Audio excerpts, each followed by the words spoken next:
in human resources. Before transitioning into HR, Victor worked as a graphic and content designer for e-commerce and media companies in Nigeria, Uganda, and UK and the UK. Victor has gained hands-on experience in his HR career across multiple areas, including employee and people experience, HR business partnering, shared services, talent and organization effectiveness, and industrial relations. He is the talent engagement manager at the multinational in Nigeria, where he oversees talent attraction, resourcing, and employer branding. Victor has received several awards, including the HR Unsung Hero, HR Simplicity Award, Business Support Manager of the Year, and Employee of the Year. With a diverse background in industries ranging from e-commerce and advertising to dairy and beverages, Victor's journey has involved freelance graphic design work and full-time human resources roles. He has participated in development workshops, both locally and internationally. A graduate of public administration from Obafemi Awolowo University, Victor co-founded the philanthropic group Tree Loves You in 2012, which carries out charitable activities each year. He has served on the board of trustees for a non-profit organization that supports those in need. Outside of work, Victor is passionate about mentoring and guiding others. And of course, we saw it today, how he made a post that he was so excited to be here. And we can see that reflected in his biography. And he currently mentors about 20 young professionals globally. He is married and also have a beautiful daughter. So, ladies and gentlemen, I want you to welcome our speaker on board with a clap ovation. Mr. Victor, sir, we are happy to have you here tonight, and we believe that we are not going to remain the same after this encounter with you. Thank you, sir. Please, sir, Thank you so much, Lawrence. Is it Lawrence, right? Correct? Yes, very well, sir. Yeah, thank you so much, Lawrence. Thank you so much for um leading the way. Yeah. Good evening, everyone. Trust that we had a great day. I think I had one of the longest day in a long time today. But whether we like it or not, we must do the work of that sent us, right? So okay, I see that there's a hand up. I don't know. Solomon.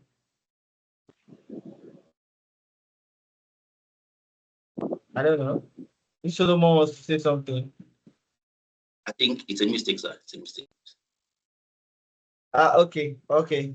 So either way, somehow, I just have to find my way into this session, irrespective of what I have gone through from work today. But I need you to confirm to me that you can hear me clearly before we can start this session.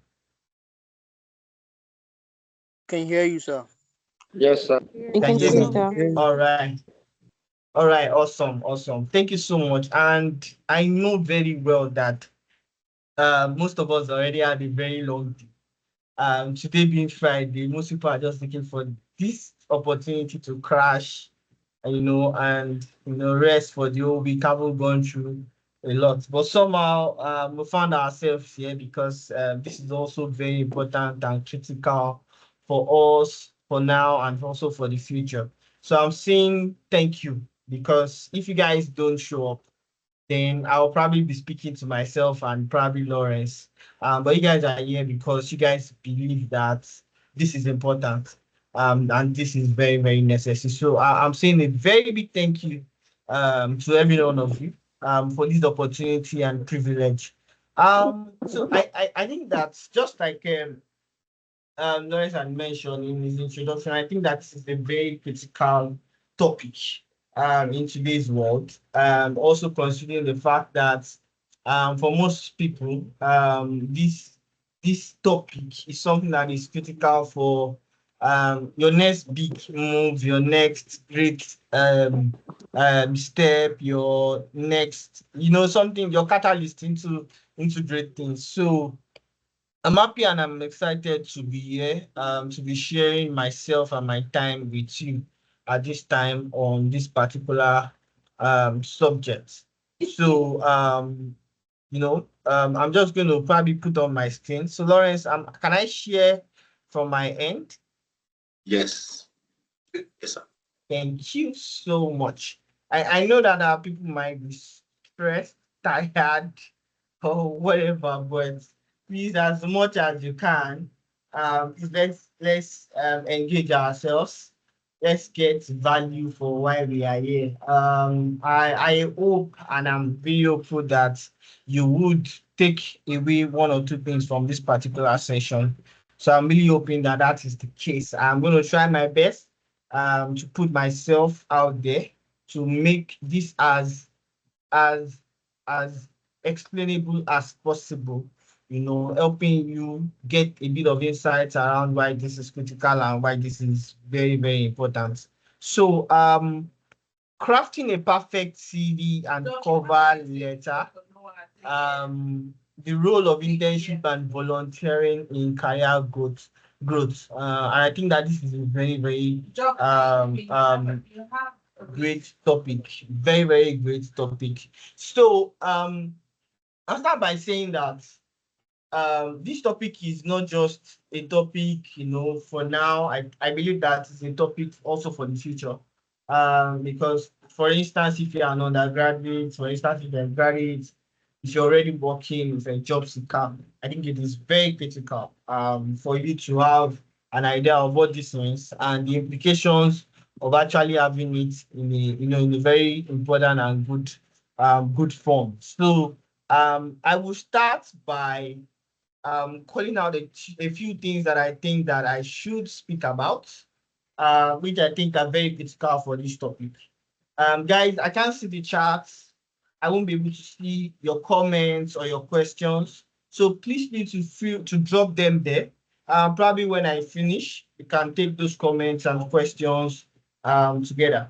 So I try to draw up an overview of very few key topics that I think are critical for this particular session. And I just itemized a few of them. What is the CV? What exactly is this CV? What is it about? And it will interest you some of the things. One particular thing I'm going to share with you about CVs. The CV structure. So we're going to be explaining what a CV should look like. What are the items that are critical for it to have in your structure? I'm a talent engagement manager today with one of the biggest multinationals in all over the world. And as far as Nigeria is concerned, very, very reputable multinational. And I lead the recruitment in the real sense of it. I have a colleague who also we manage this together. But end to end of recruitment, start to finish, the strategy, the SOP. Think about everything that has to do with recruitment. This is what I spent the whole of my life doing, and I've been doing this for the past 5 years. That is recruitment, core recruitment, not as a business partner, not as a HR manager or anything. All of the roles that I've done. So permit me to say that I'm an expert when it comes to um, reviewing CVs and shortlisting candidates from what their CVs look like. So I kind of have an idea of what a CV should look like, what is important to get right in your CV, what should not be in that CV. So I'll really urge you guys to listen carefully to some of the things that I would say, because I feel that I have the experience. I reviewed CVs today. I reviewed CVs yesterday. As a matter of fact, yesterday I was at the NECA Job and Employability Fair, where we had almost about, I think, 1,000 job seekers, who were willing to speak to other employers, share their CVs with us, tell us what they can do and what have you. So permit me to say that I kind of have an idea, maybe to say that I have an idea of what the CV should look like. So the CV structure, very critical. CV tips and common errors. What are those things that should be in your CV? What are those common errors that we make with our CVs? It will shock you to see that even people who have spent 10 years, 15 years, 20 years in the industry are not able to write a good CV. I can tell you this for free because I've seen it. Even 20 years, 25 years, they've been working. They've been working, but you see their CVs in some organizations today, and I'm like, excuse me, why is your CV like this? So, and there are some business managers, business leaders who will never see CVs like that and invite you for an interview. So, the purpose of a cover letter, which is also a critical topic, cover letters, the do's and the don'ts, importance of internship, which I feel is very, very critical, value of volunteering, and finding opportunities. Those are some of the key topics that I want to touch base on. And I'm going to try as much as possible to do this within the time because I also be willing to take questions from you guys. Now, what is a CV? Everybody knows CV to be the curriculum vitae or a resume. For a couple of countries, it's called resume. But for the USA and European countries, they use CV. But if you look at Australia and some other countries, Greece and the like, they use resume. Some people they call it profile. So just share your profile with me. Or some people they say, "Oh, just share your portfolio with me or something." And those things they are different in a sense. Yeah, but the CV is a curriculum writing. That's the name. But that thing actually stems from something. And that's why I said that there was something I read kind of interesting. It's actually out there. You might not just be privy to it because you've not seen it. The CV is what they call, it's from a Latin word called the course of life. And that's why it's very, very interesting. It's the course of life. So it's something that kind of like a catalyst, like changes can help you for that. I said it at the beginning that it can determine your next big step. Because in many cases, applications that goes out in a year or that goes out even for specific, there are specific roles that I have put up. And in my years as a talent, what should I call myself? I'm a talent engagement manager. I'm a talent acquisition person. I'm a talent attraction person. In the last 5 years that I've been doing this in a more deliberate way as a talent recruiter, I have received CVs in hundreds. I've done hundreds of interviews, and I believe that CVs truly can be considered to be the course of life, something that helps you get that very great move, that next step that you need, to progress in your career, to get you to where you're actually looking to get to. It's also a detailed document, showcasing your qualifications and experience, and basically that's what you really want to see most of the time in your CVs. What have you done? What values have you added, or what values are you currently adding? What have you done that we think we need for us to want to even have you work in our organization? Or do I see I want to accept you to be a part of the people that I will assess or interview, as you may want to call it? It's also used for academic, job, or internship applications, graduate trainees, internship. In some organization, even as a youth corper, you will submit CV. They want to see your CV. They want to see if you've done anything before now, which they think that they can leverage on, that helps you in case they even want to retain you. Those are the things that they look at. And I say it's mostly shared, submitted to potential employers, to potential organizations, even industries that you're looking to progress into. So basically, that's what the CV is. And for me, I want you to take the fact that it's a course of life as something that you need to, hold on to.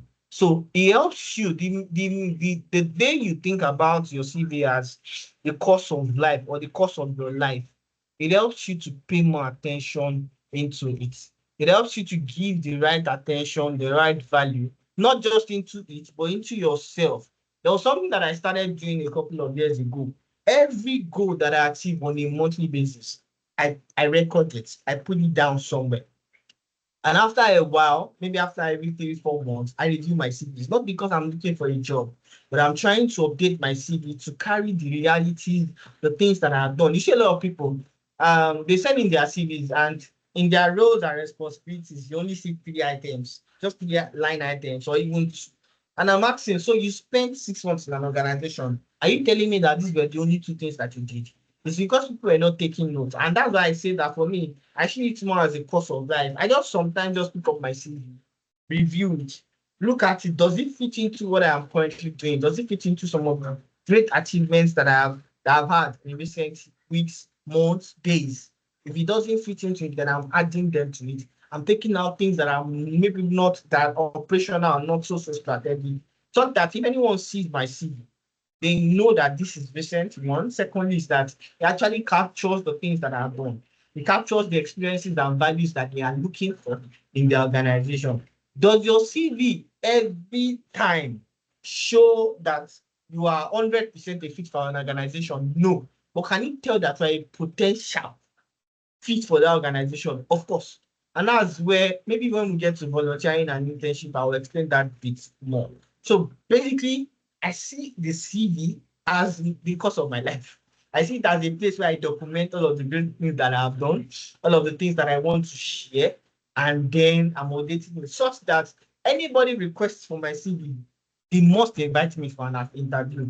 It can never be the case that my CV gets to and you're not interviewing me. No. If you ask for my CV today, you will interview me.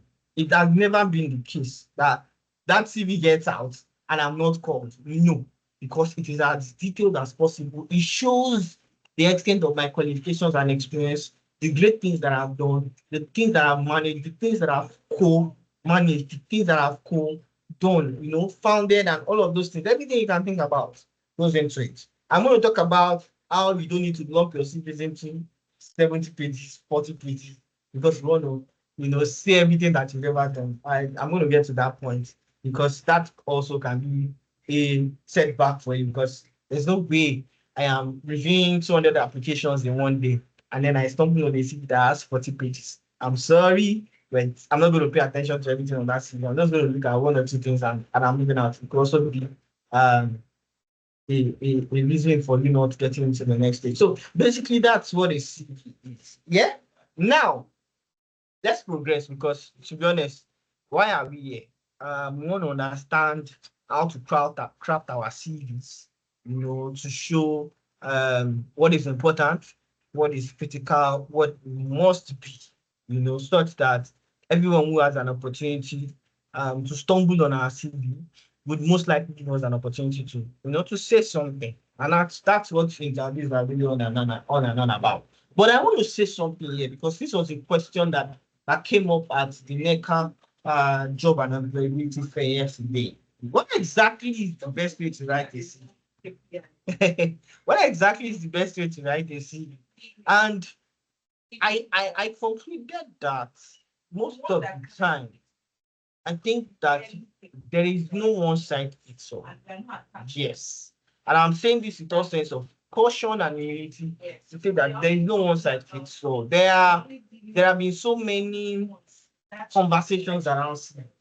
There are people who have said that if your CV does not have your picture, then it's not a CV. There are people who have said that you must write your name on every single page of your CV.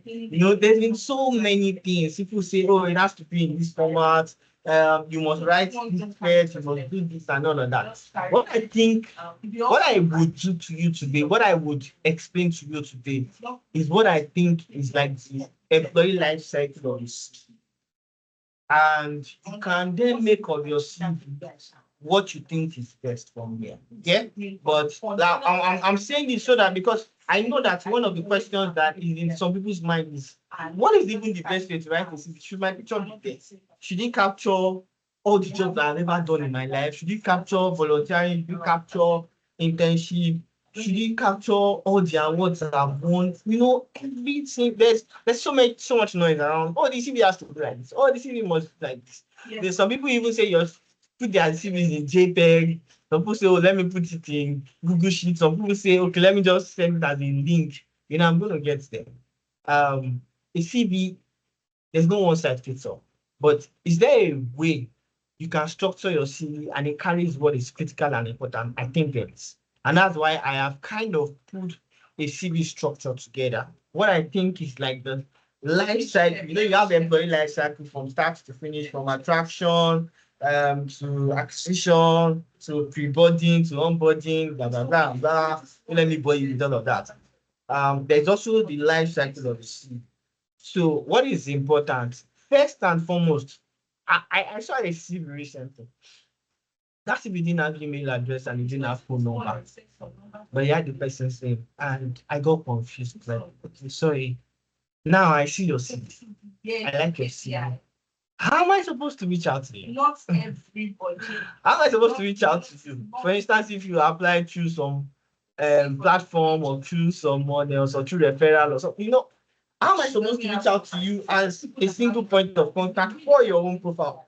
So I see people's CVs don't have their details. I see some people, they write their phone number, their email address very wide, and then you're struggling to even find their name. Not that the name is the most important thing, but I'm going to address it somehow when I'm sending you an email. But what I'm trying to say is that the first major thing that I think is most critical, important, and essential for your CV is your contact info, starting with your name. Yes. Your name, your phone number, your email address. If you have a LinkedIn platform,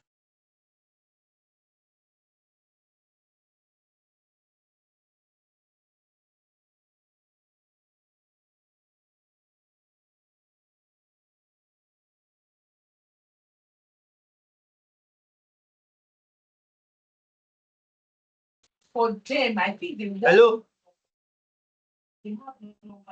Hello, can you still Yes, sir, hear I'm me? with you, sir. Yes, sir, yes, sir, I'm with Okay. you. Yes, we Okay, can hear I you, don't know. sir. Maybe somebody muted my mic or something. I just noticed that I got a notification. Okay, so as I was saying, yeah, the contact info is the most critical, very important thing that we want to see in your CV, because whatever it is your CV is saying, then I need to be able to reach out to you. So I've seen people, like I said, have CVs, and the CV I feel like is great, it's a potential, but I'm not seeing an email address. And even the phone numbers that they put there, sometimes it's even their old number that is no longer reachable. So such that there's no way for me to even reach out to that particular person. Now, the second thing that I think is most critical is this profile that we have. If you look at the right top corner of that CV, you will see the profile. So who are you? What exactly can we say about you? For so many people, and in some instances, I've seen where they said that this is not important or this is not critical. Yes, it's not the only thing that we look at in your CV, but we also want to get to know you. Just get a bit of the thought process of who exactly you are and what you've been able to do and all of that. We just write something brief about you. Okay, Victor is this and that and that and that and that. He is this and this and this and that and that. I want to learn. I want to do this. I want just a bit of things that gives you opportunity for us to just have a brief experience of who you are, like the person fits. Because I'm going to touch base on that. There's something called job fit. There's something called person fit. There's something called culture fit or organization fit, as the case may be. Do you understand what I'm trying to say?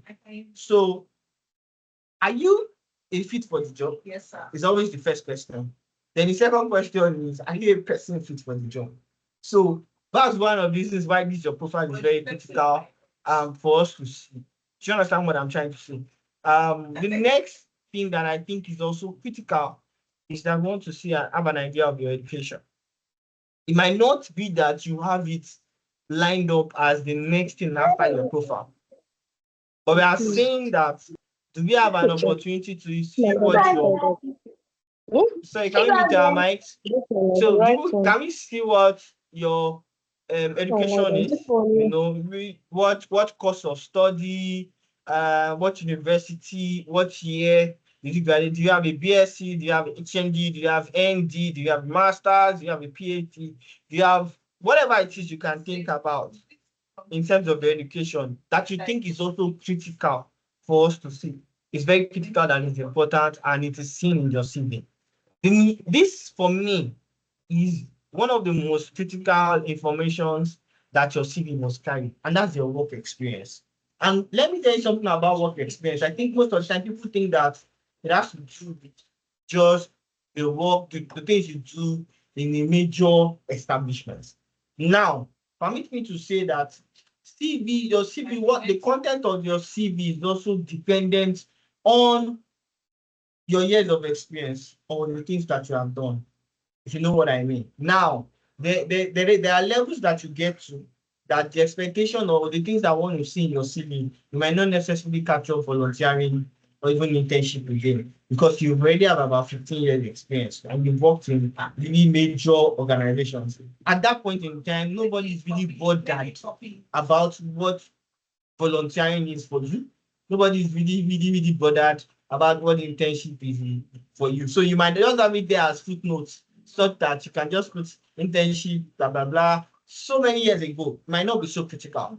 But for you, say for instance, you have 2 years experience, you have 1 year experience, or you are just serving, and you have had experience volunteering or interning with any organization, then it is critical for you to have that as part of the work experience. Now, let me touch on the work experience. And this part, I want you to pay attention because I've seen it many times. And it's the reason why most people have not been called for job opportunities or even assessment or interviews, as the case may be, is that most people just put, for instance, their company, the company that they worked, and the role that they've done, and there is nothing, no responsibilities, no accountabilities, nothing to show the achievements of what they've done in that organization. The question is, what am I supposed to be doing with your CV if I cannot read all of the things that you've done, all of those great stuff that you did for the organization, or when you were interning, or when you were volunteering? So what were those things that you did? And that's why I use this example, just a caricature of what the CV should look like, because you shouldn't make that mistake. I've seen people say, "Oh, I didn't really do much. I was just interning." Excuse me, Sama. You were interning, I agree. But what were the things that you did? Did you manage stakeholders? Did you do any operations work? Did you manage data? Did you do any analytics? Did you do data sampling? Did you did you do any report for anybody? What exactly were those things you did while you were interning or volunteering? And that's, or you did CWS, even CWS of 6 months or 1 year. What were those things that happened in that 6 months or 1 year that you were in that organization? Because many people make that mistake. And to be honest, if I see a CV, and I'm being factual, if I see your CV and you put, for instance, Victor and Sons Company, um, finance manager, and the next thing I'm seeing is Adams Lawrence School, NYSC, class teacher, and I'm not seeing any responsibilities, accountabilities, or roles or things that you did, then I'm sorry. I'm not going to pick that CV because it does not show me anything. It only shows me your name. Some of us will know our state of origin, local government, date of birth, this and that. Some people even fit all sort of things. Those are not the things that we really want to see. Yes, it's important if you want to put some information in your CV, but the question is, how important are those things compared to your the roles and responsibilities that you have done in the current organization that you work for? And that's why I said that we need to pay proper attention to that, because without that, I'm sorry, if you were to be an organization like mine, because I cannot progress a CV like that to a hiring manager. I will most likely get a query for that, because I need to go and explain why I progressed such a CV to a hiring manager. So even for me as a recruiter, your CV will not scale past me. You will not get an assessment. You will not get anything. You will get it. So that's why it is critical, and it is very important that your roles and responsibilities, no matter how simple, no matter how little, needs to be included as part of the things that go into your CV. You see that I've spent so much time speaking about the work experience. It's because I feel like it is very critical that these things are embedded in your CV. Without it, trust me, then there are challenges. Now, the next best thing that I think should be in the CV of anyone is what? Is their skills. So what are the skills that you have that we can refer to? What are those things that you've done that we can refer to? You understand? So what are those skills that you have What are those skills that you have? Do you have Microsoft skills? Do you have data analytics skills? Do you have communication skills, interpersonal relations skills, and all of those things? Do you have them? You have them. So those are the things that I want to see. Do you have skills on SQL? Do you know how to use Success Factor? Do you know how to use SAP? Think about all of the skills that you have acquired. Many of us, we even do as far as so many programs on Udemy, on Google, on LinkedIn Learning, and all of that. At the end of the day, we don't even include it as part of our CVs. We don't include it. That's the major reason why most people, we are also not able to marry your work experience to what things we think that you can do. Most of the time, sometimes we even look at what your skills are, look at the little experience that you have, and we can consider you because we think that you have potential, because you've acquired some skills that we think are either good for now or for the future of the business.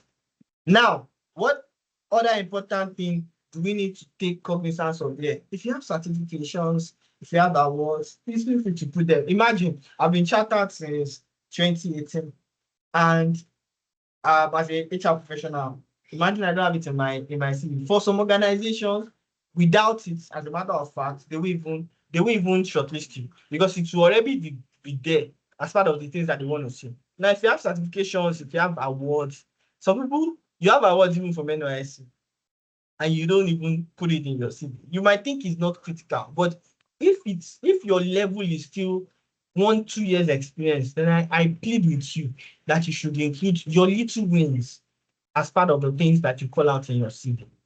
They won't even take so much space in your CV. That's the good part. They won't take so much space in your CV. So those are some of the things that you need to do. What you need to take cognizance of. Volunteering and interest. And I'm calling this out because I suspect, or permit me to assume, that some of us are fresh grads, 1 year, 2 year, 3 year. Some of us are even still undergraduates, and we are not very privy to the opportunities that are found. And I'm saying these are some of the things you need to include in your CV. So have you volunteered before?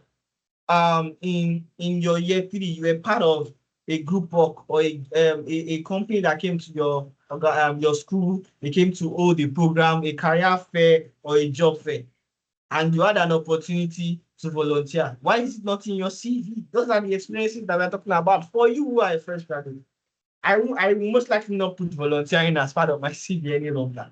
I will most likely not put things that are not so critical any longer. But I'm saying if your experience is just 1 year, it's 2 years, or you're just finished serving, then those are the things that are critical that should bring in your CV. Because people just want to have an idea of what are those things that you've done, so that even if you get into the assessment of the interview, you will be very comfortable speaking to those things.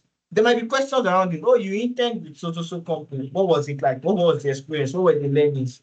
Those are some of the things that gives you opportunity to get to the table, to get to the assessment center. And then lastly, and I put it there as the last thing, sorry, in my CV, references are based on requests.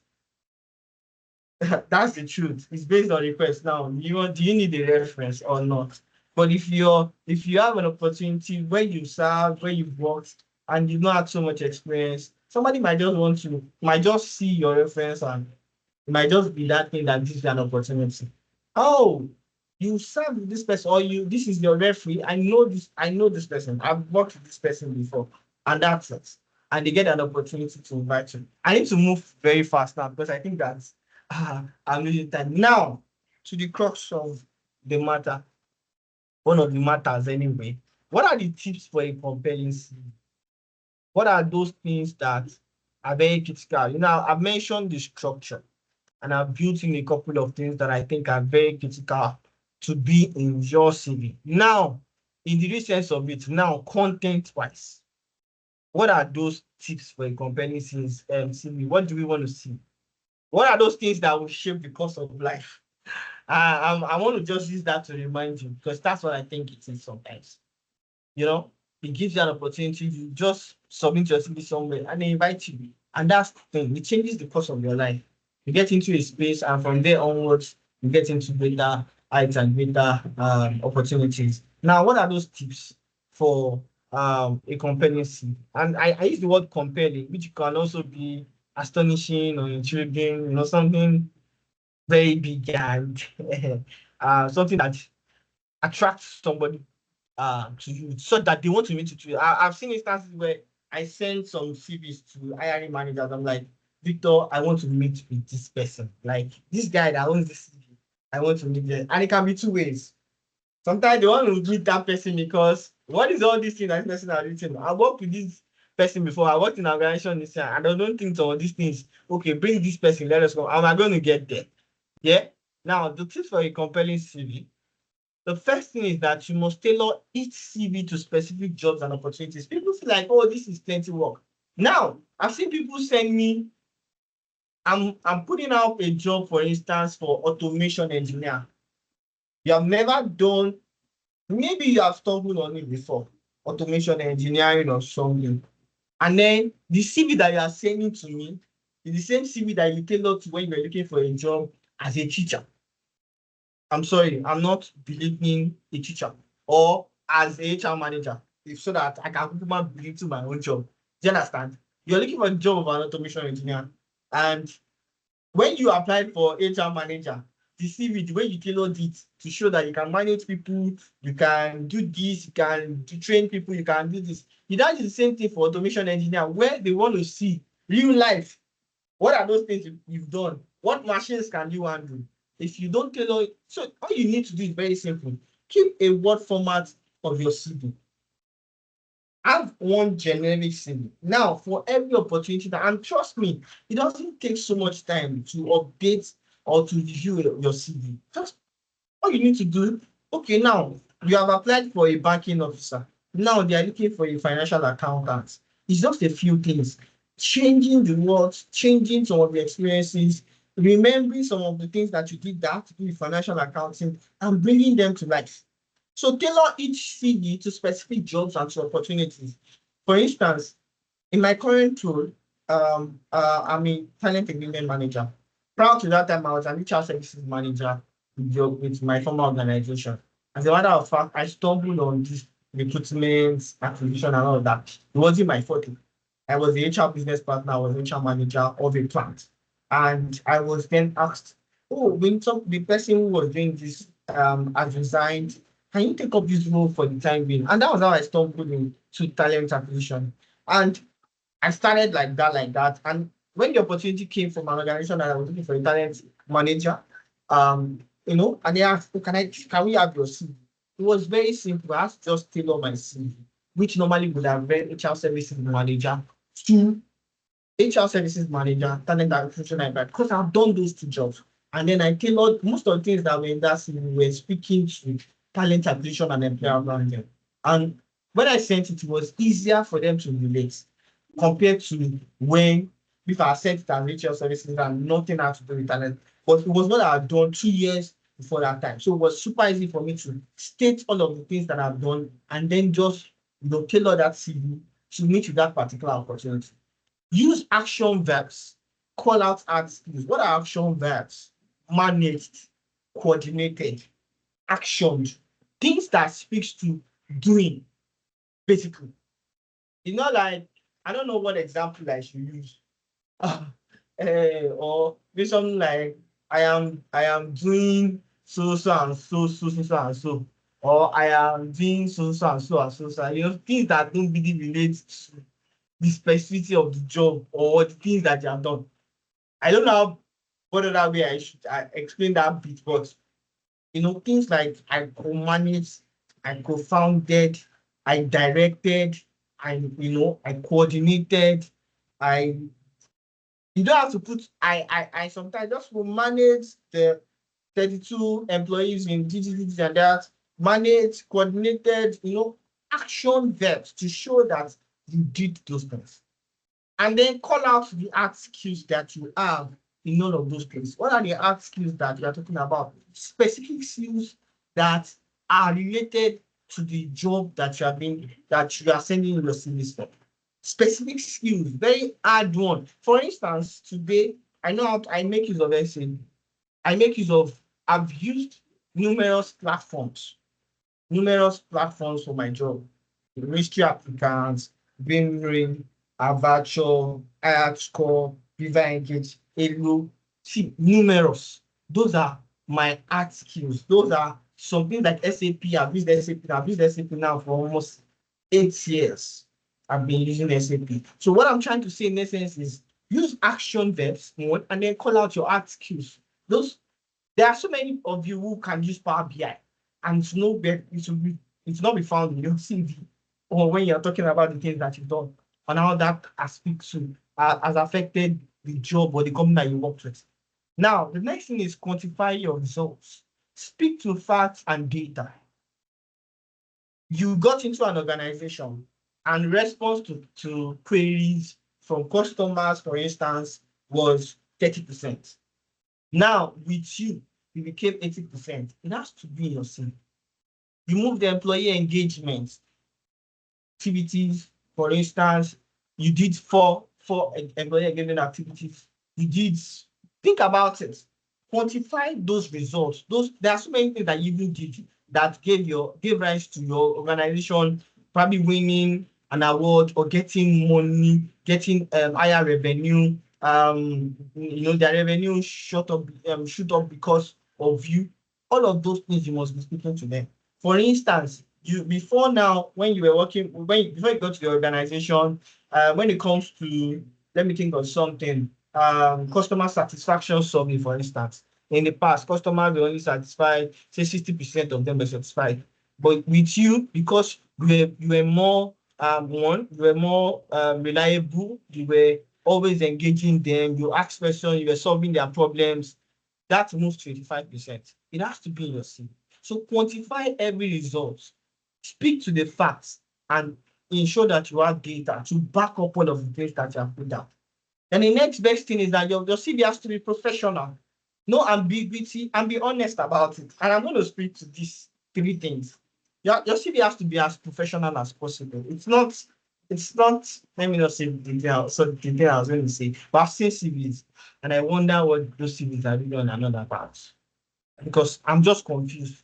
I'm really, really confused. Like, is this your CV or you're just sending something to somebody? For many people, there's so much ambiguity. They can't even clearly state the things that they've done. I can't look at your CV and tell that, okay, these were the responsibilities and these were the achievements. There's so much ambiguity. There is no clarity on the things that you have done. People just go sometimes, they just go on Google and then they just put what they are currently doing and they just copy those things and just pump it into their CV. And you are looking at the CV, you're looking at the person, you're looking at their role, there's no relationship whatsoever. There's nothing that is action, that was actioned by them. And then the next thing is be honest. I'll give you a perfect example. I put out a vacancy last year for a very senior role in my organization. And then somebody applied. If you see that CV, it was wow. It was like wow. And then we invited this person for an interview. From the first question that we asked, we knew that this person had had not said the truth on their CV. So it was very bad because all of the things that this person put that the person did, has done this, has done this. This person was not nowhere even near that role. The person lied about the role, lied about the things that the person had done. And then what we did was very simple. When we finished our assessment, I blacklisted that employee. What that means that person will never be able to apply into my organization. You might feel it is very bad. You might feel like, oh, that's so harsh. But the reality is, why did you tell me lie? Why put her? And after that session, what we did was very simple. I just reached out to my HR colleague. Oh, please, um, what do you think about this person? This, this person. No, this person is actually like an assistant. He's not even the person doing the job. He has never done this before. He has never done that. I was shocked, and I had no other choice than to just blacklist that particular candidate. And that's the reality because I'm not going to waste my time reviewing 300 CVs and the 5 or 10 CVs that I decide to progress to the next stage do not even somebody told the lie and don't have anything to do with that particular role. So you need to be very honest. Just call out the things you've done. No ambiguity. Keep it professional. The next best thing is be specific about your experiences and skills. You need to be very specific. What exactly are your experiences? What have you done? What are you doing? And that's what I want to also let you know. Guys, it's not really about what you've done. If you are still doing it, please put it in your CV. Put it there. Managing this, and that. It's still an action word because you are still kind of doing it. Because you are still in a job, or let's even assume that you are even serving. You are doing that job. So you have to be in your seat because you can't leave that place blank. You can't leave your current employer blank. So you have to put it there that you're still doing this. So be specific about your experiences and your skills that you have. All of those great skills, all of those things that you have done. Some of you have at some point in time you've either worked, served in your fellowship as something. You have done something. You have built some skills, or either in your Muslim society or wherever it is you've done something that has to do with internship or managing people or managing stakeholders or getting, connecting with people. And then the last thing is, please, guys, use the professional email. We cannot continue to we will keep over emphasizing this particular thing. Use professional emails. You see some emails and you're for so many people, they don't really care. To be honest with you, and I'm saying this. Let me not say what I want to say because I don't know if my employer or somebody from my employment is here, but most times I am more critical of your CV actually than your email address. But for so many organizations, they are very, very critical about your email address. Most times there is a possibility that I jump into your CV than maybe it's when I want to respond to you to say, okay, you have qualified for the next stage, or I'm sending you reject email is when I see your email and I'm like, oh, why? So, and I've seen, to be honest, and I've seen improvements, particularly with job seekers in the last couple of years compared to what it used to be in the past. Now we see a lot of people who are now having professional CVs with their names and all of that. Now, bonus items on this particular list is extend the gap in your employment. I've seen people think that these things don't matter. Now, you worked until 2023, and due to one or two reasons, you couldn't work for a while. Try as much as possible to call it out somewhere in your CV that you took a career break, you're out of employment, you decided to go do your personal business, entrepreneurship, call it out. Explain the gap in your employment because it could also be a reason why you might not be considered because somehow employers just want people who have been doing things consistently to be able to get them even into the job. Add a link to LinkedIn. If you have a LinkedIn platform, there was a job that I was hiring for, and I had two candidates, and the both of them had wowed me, wowed my director at the time. And the last thing that we needed to check was, do they have the capacity to grow that role because of the complexity of that role. And one of the things that that role desired was LinkedIn followership, social media followership, because of the necessities and the criticality of that competency for that role. And what I did was very simple: just check both platforms of the two candidates, got out all the information that I need, and we made our final call because it was a very tough call. We didn't even know we couldn't hire the both of them. So what we needed that last compelling thing that we think was very critical. And if you have a LinkedIn page, feel free to add your LinkedIn page to your CV because sometimes you just want to see what your LinkedIn page because CV sometimes now, like I've said it before, for me, there are some things that I will most likely not include in my CV again. But want to check your LinkedIn, want to see details of other things that you've done. Sometimes, not every time. I think it's my experienced hires that really bother much about it. And the last thing I want to say is please save your CVs as PDF. And why I want to say this is because most times some of us, our CVs were created with word formats that are not readable. I've seen many, as a matter of fact, in the last 1 month, I've received a lot of CVs that I could not read. I just could not open it. I could not open it. It was telling me to click on something and then take me. And my organization, our security is, when it comes to cyber security, it's critical for us. So I'm not just going to click on any link. And sometimes I click on the thing that they are saying I should click on, and next thing I'm saying is something is directing me somewhere. I'm sorry. That's where it ends. Some Word documents are no longer readable. How am I supposed to access your CV? I will come back. I have numerous CVs. I kid you not, guys. As of today, I have about 3,000 CVs in my recruitment email that I have to check every now and then. Because people are applying into that platform every day. I was at the NECA job fair yesterday. I still gave that same recruitment email to sweat. And the ones they are sending, I have to be reviewing CVs, It's a daily thing. For people reach out to us on LinkedIn, that's the email we give to them. So do I now have the time to now be pleading with one person? I can't open your CV. Oh, sorry, this and that. I'm sorry. You might think that maybe be harsh or wicked or anything. But the reality of, I told you guys, I've had a very long. There's a kind of adult with. Hello? Okay. So, it's not so easy. I told you guys that I've been working all day, for instance. This seat that I am on, I spent hours here doing various things, doing interviews, doing assessments, and all of that. And I still have to review CVs and those sort of things.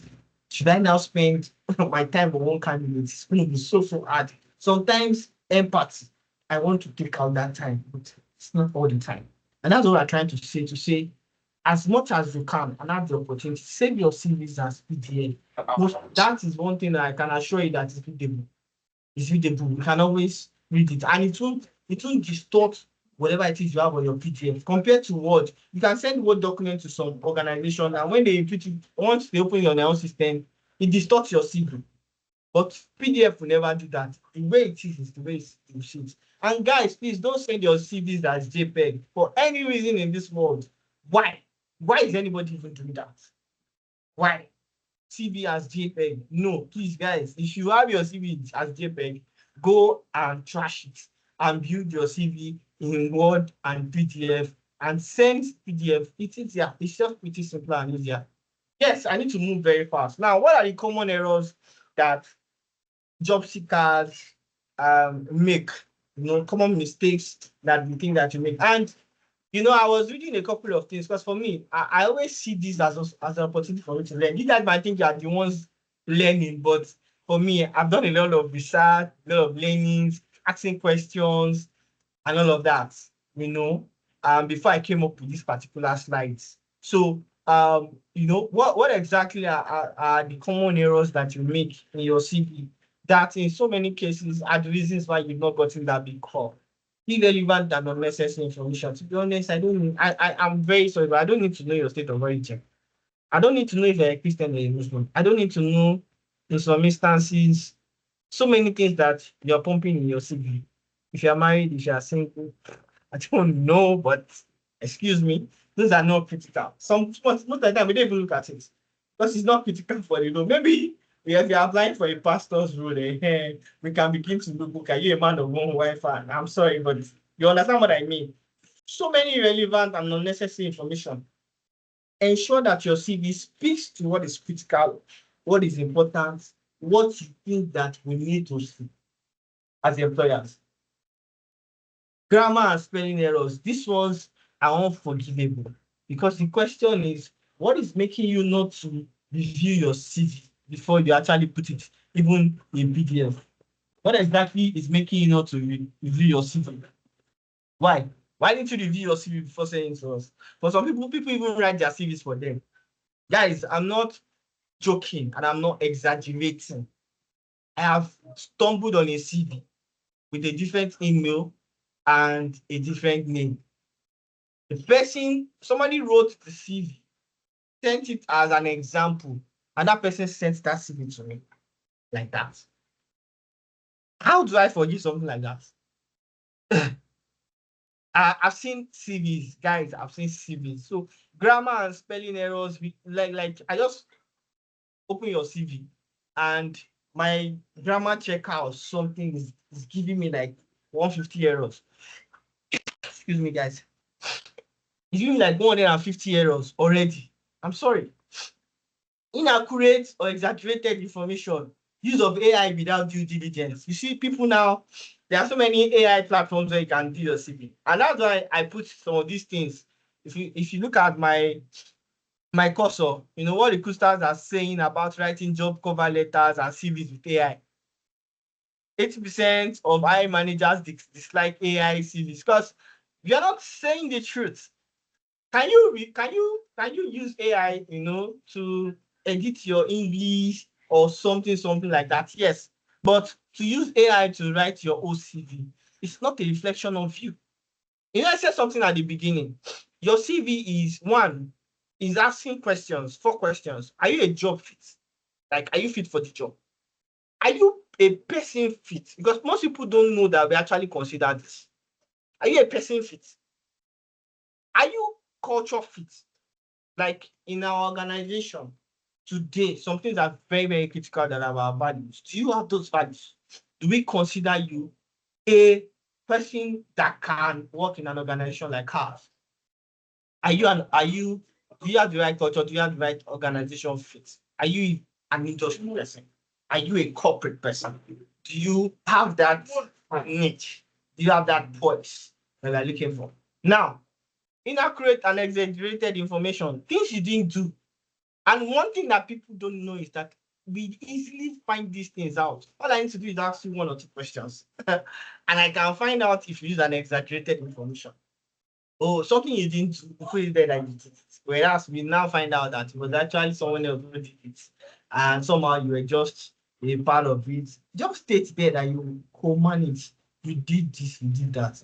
If it's not the case, why are you exaggerating? Because when we probe you in an interview and you're not able to answer that question, then we know definitely that somehow your CV is not a reality, it's not speaking realistically to you. Failing to highlight relevant skills and burying important information. Those are some of the common errors. You see some people come to interview, say lots of things and all that. Some people even they apply for jobs, and they have not updated their CVs. So they now come and say, oh, that was my former company.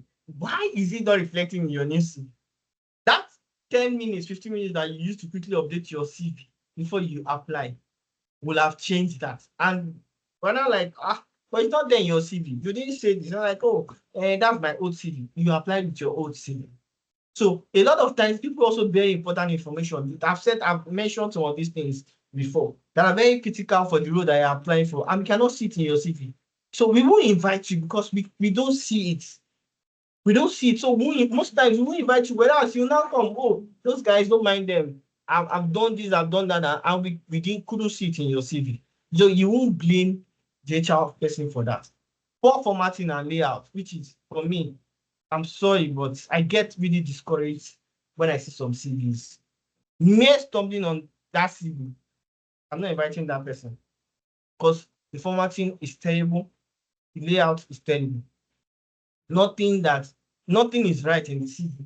You can't even arrange the way the Word document is. Some people use Calibri for their name, and then after Calibri, they use New Times Roman for their education. Then they use Aptos and for their experience. Then they use Kandara. So the CV is wobbled. You just see different fonts, different formats, different things.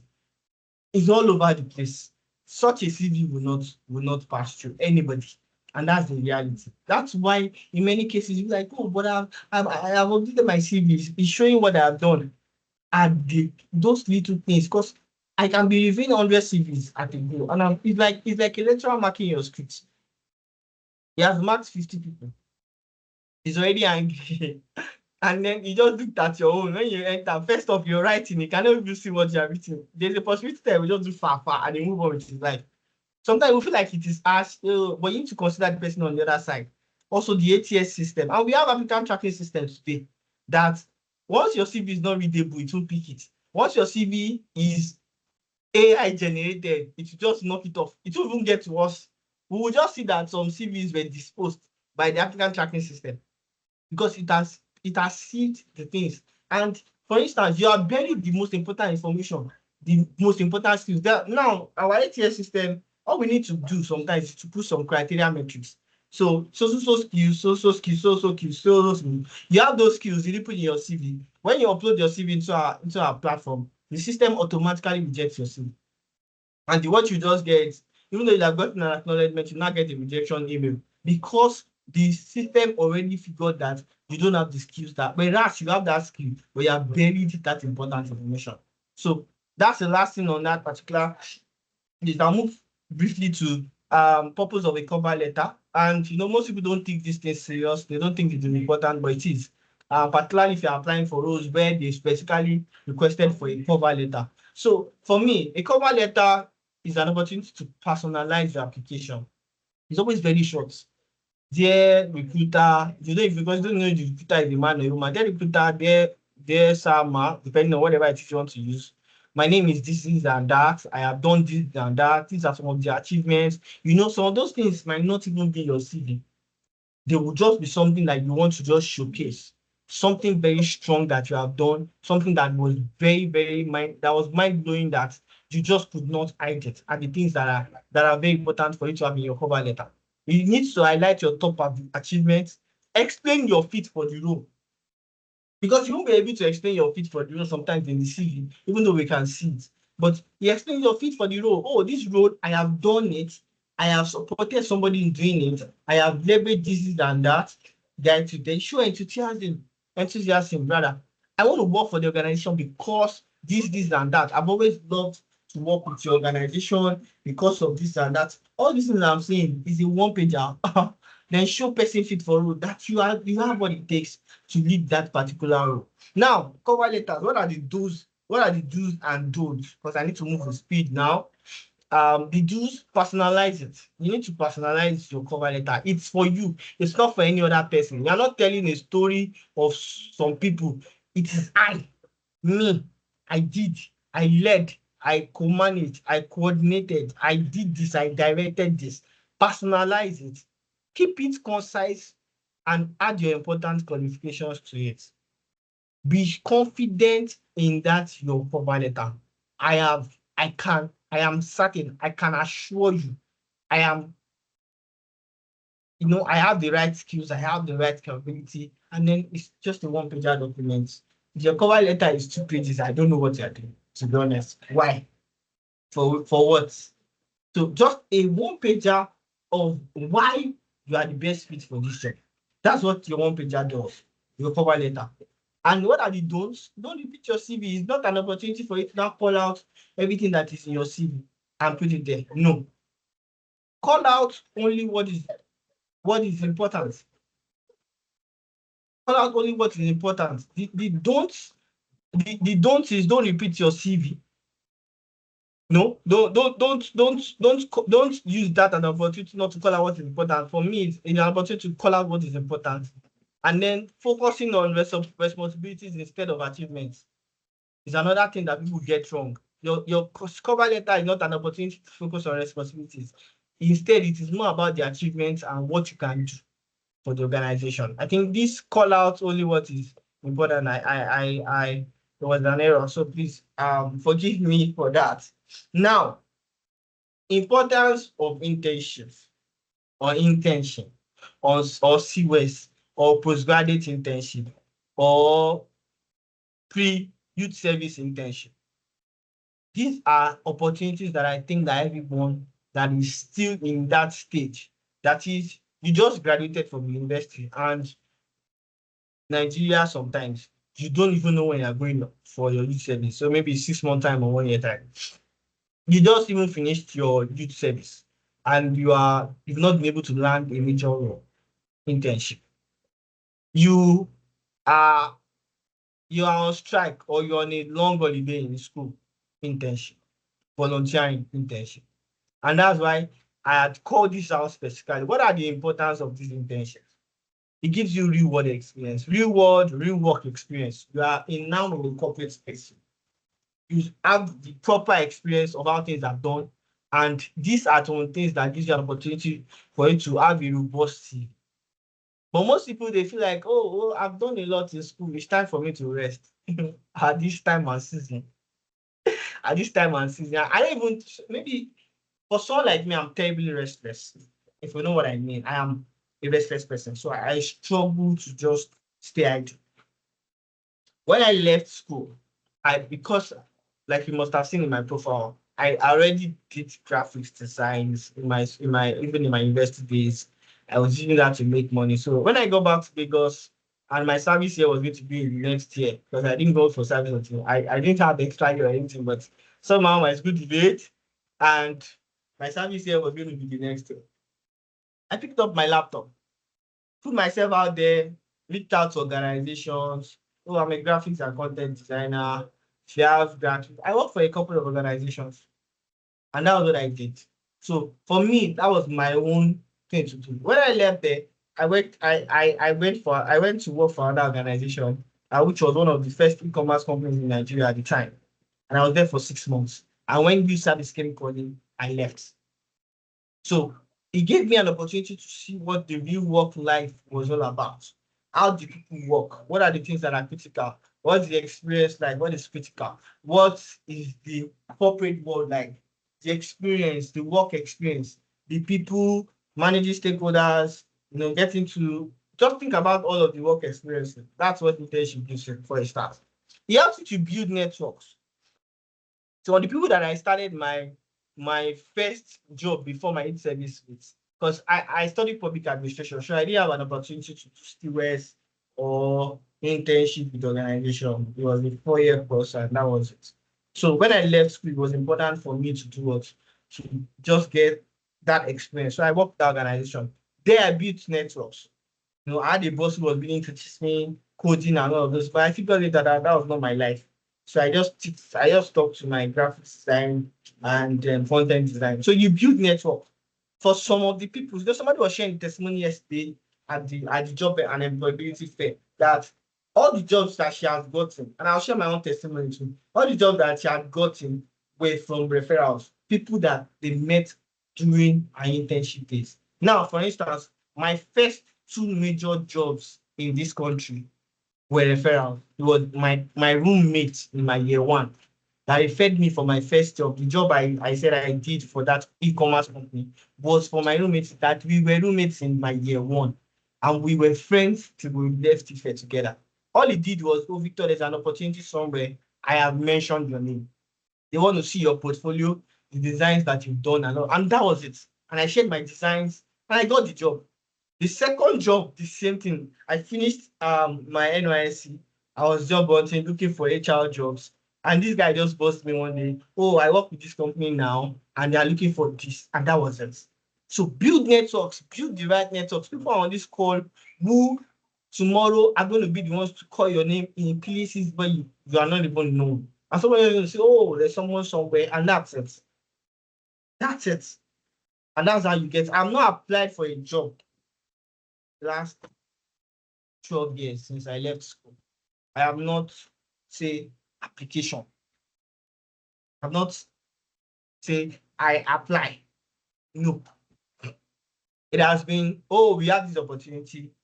We feel that you have a fit. And it's because they see my profile sometimes on LinkedIn, and those are things that you need to build, guys.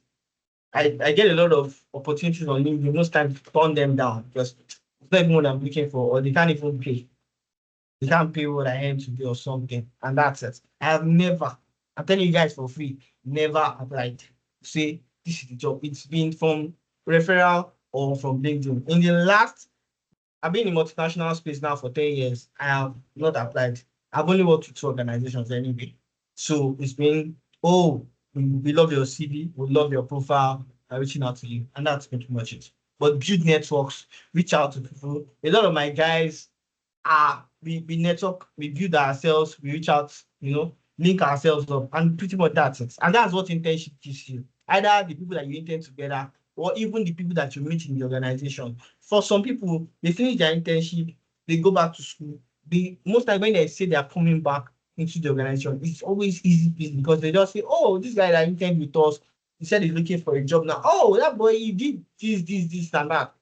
Get back. And that's how you don't want to go into an organization to do internship. And 1 year after, they are not even thinking of considering you because you didn't do network. You were like, I'm here just to come and do my 1 year. It's my school that sent me here and I'm going back. No, guys, you need to leverage that, build networks, test career interest, and that's what it does for you too. So you might have thought, oh, I'm going to do HR. And then you get into the internship and you see that, HR, yeah, it's not so easy. Or you go and do public relations, or you go and do finance, and you now figure that, maybe this finance is not my space. Maybe it is sales. Sometimes it helps you to test your career interest. You might have, a lot of people say, I want to become a doctor. And after a few years, change their mind. That's the same way career shifts can happen for people. Because you test that career, you test that space, you get into the industry, and then you figure that this is not my space. Connect with potential mentors. Like I said, it speaks to build networks too. Your mentor, the person, you get into organization for internship, or even as a young graduate, or even as a job seeker that's just working a job, look for mentors, because those are the people that are going to help you. Learn the ropes. Don't go there for 1 year and just go and faff around. Particularly organizations where you just, some organizations very funny, intense. Oh, come and go and buy this, come and go and do this. They don't do the job.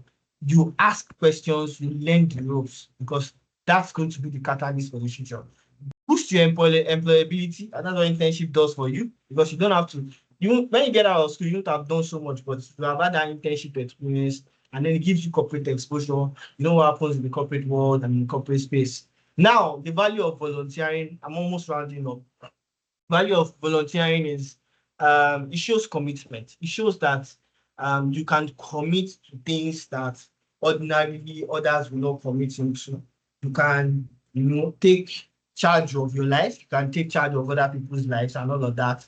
Another thing is that it helps you to develop soft skills, because more, for when it comes to, what's it called, volunteering, it's more about developing soft skills. You meet with people, you talk to people, you engage people, connect with people and all of those things. It helps you to develop your soft skills. It helps you manage your expectation of people. It helps you to manage your connections with people. It expands your network. And I'm telling you this for free, it expands your network and it adds value to your CV, which falls back to what we were saying at the beginning. Volunteering, internship, they add value to your CV. They help you expand your network and get into the space that you think you need to be. Now, guys, I'm going to round up this particular slide. If finding opportunities, if you've been seeking opportunities, and you're thinking that what are the ways or where are the places, this is the bonus, because it's not really part of what I was asked to share, but I just felt the need to share, because I also feel that these are some of the opportunities that people can have, to also learn a few things about how I can.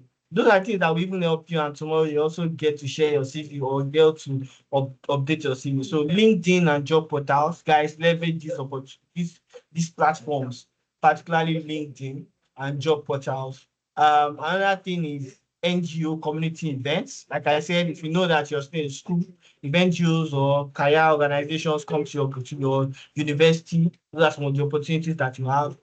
Community events. Think about it. There are various organizations that hold community events where they invite young grads or some. Those are opportunities where you can actually meet some organizations. Like for instance, the NECA job and employability fair. Most times that's about 1,000 to 2,000 people on ground, and even about 60 organizations, in some instances 30, 40 organizations are there.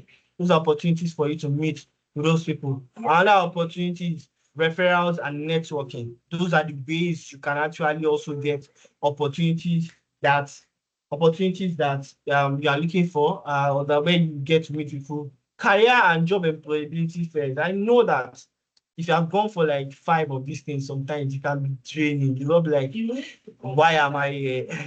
You've not been lucky. You never can tell. That big break might just like there was an organization that advertised about 15 roles yesterday at the NECA job fair. 15 roles. I'm not joking.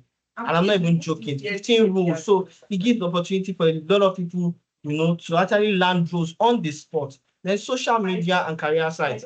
I've seen numerous people now get jobs from Twitter, for instance. I've seen it, like that one is almost like something that I stumble on every day, because now opportunities are found in those places. Career websites. The good thing about career websites is you can just log in your information, put in your CV into some organizations, career sites, and when they have opportunities, all they need to do is to check their pool and they reach out to you for the opportunities. Pretty much simple, and that's how you land some of these rules. So I I think we have enough time. Thank you so much for your attention and thank you for your time. If there are questions that anyone would like to ask, I am happy to take those questions now. So thank you so much. Thank you, thank you, thank you. This is the owner of the KPI. I don't finish. Thank you very much, Mr. Victor. We really appreciate you. Thank you a lot for pouring out your heart. And honestly, we don't take this for granted. It's actually a sacrifice. And getting to hear a lot about CV later and things that will enrich our CVs from someone that works as HR is really a wonderful privilege that we don't take for granted, sir. And I believe that everyone that is here tonight are speaking their mind because personally, I'm very excited about this. Thank you so much once again, sir. We are really grateful.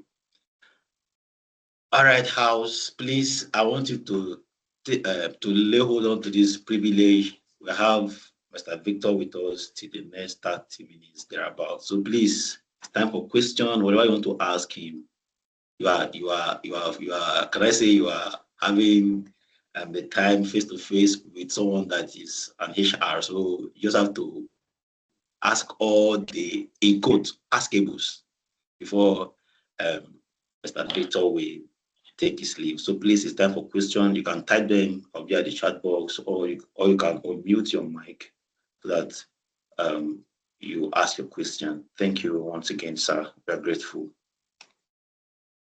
Yeah, thank you. Thanks for your Lawrence. So there are questions. I'm happy to take them now, please.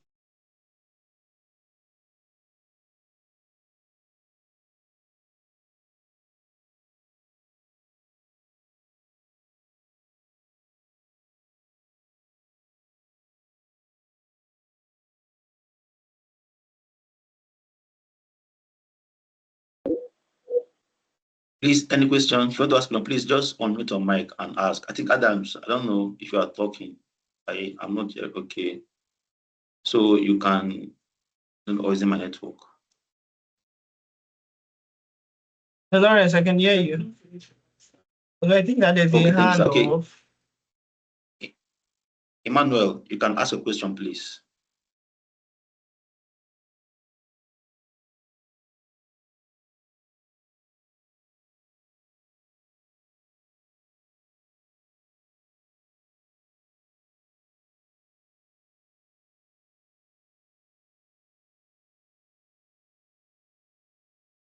Okay, Manuel, I think you can ask your question. Your hand is up.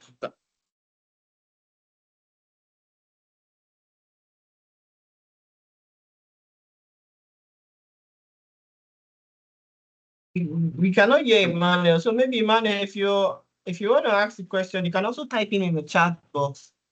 But I don't know. I don't know if you're speaking, but I can't hear anything from your end.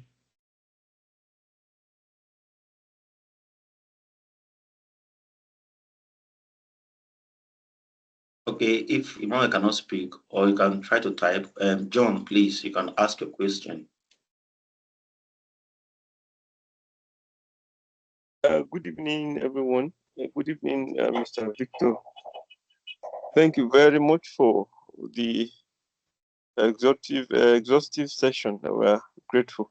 Please, can you throw more light about the distinction between cover letter and the actual CV? Please, thank you. All right, thank you so much, John. Yeah, so I think a very, very valid and very important question because this is also always very confusing for many people, not just job seekers, everyone alike. And even some organizations will just say, send your CV. We don't need your cover letter because if your CV is comprehensive enough, then we are good to go. But for some organizations, they would ask for your CV and they would like to also see the cover letter. So I'm just going to quickly break it down for you. If you were following, you will have seen that you will have seen the slide around CV structure. So the CV structure really shows more around your what's it called? Your contact information, your what have you, well, your skills, your education, your work experience, and all of those things that you want to have in your CV on a normal day. So your roles that you've done, each of the organizations that you've done with, your responsibility. For instance, I work with Guinness Nigeria. I work as talent engagement manager. Before then, and in that role, I did recruitment, I did talent attraction, I did employer branding, I did think of all of those things as my responsibilities.